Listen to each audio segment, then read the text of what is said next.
অবশ্যই আমি কোটা চাই, তবে সেই কোটা মুক্তিযোদ্ধাদের জন্য শুধু 10% হলে যথেষ্ট। যারা মুক্তিযুদ্ধ করে এদের স্বাধীন করছে তাদেরকে আমরা সারা জীবন সম্মান জানাই, তাদের শ্রদ্ধা বড় স্মরণ করি এবং তাদের নাম স্বর্ণাক্ষরে লেখা থাকবে বাংলাদেশ যতদিন থাকবে ততদিন।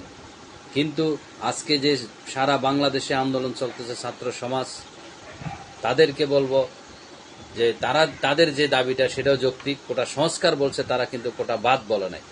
তো সংস্কার করার জন্য প্রধানমন্ত্রীর প্রতি দৃষ্টি আকর্ষণ করছি এবং এদেশের আদালতের প্রতি দৃষ্টি আকর্ষণ করছি যে আমরা শান্তি চাই, আমরা কোনো গ্যাঞ্জাম চাই না। সো আপনারা বসে আলাপ করে যেটা করলে ভালো হয়। আমি মনে করি মুক্তিযোদ্ধাদের জন্য অন্তত 10% কোটা থাকলে যথেষ্ট। বাকি কোটাগুলো প্রতিবন্ধী এবং যারা আছেন তাদের এবং মেধা যাদের আছে তাদের জন্য কোটাগুলো রাখাই উচিত আমি মনে করি।